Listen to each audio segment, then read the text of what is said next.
Sveiki visiems, čia aš MLP klubas. Ir šiandien aš jums parodysiu, ką mano kuprinėje. Galime pradėti. Taigi, štai jis taip atrodo. Atsidaro. Štai mano kuprinės daiktai. Aš joje nesinešioju labai daug, nes nešiosiu tik tas, kas reikalinga. Pusę vadovėlių palieku klasėje.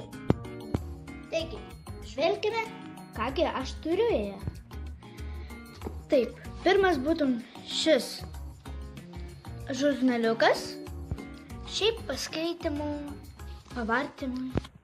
Toliau būtų tokia knyga, kurią aš dabar skaitau, Klastinga tetulė. Autoris David Williamsas. Toliau mano pedalas su arkliukais. Ir iš kitos pusės dar. Po to būtų šis vadovėlis gėlė, pasaulio pažinimo, trečioko antras. Aš esu trečiokė, todėl ir trečioko pratybos. Paskui būtų Family and Friends pratybos. Paskui Family and Friends vadovėlis. Taigi, o čia visokie niekučiai.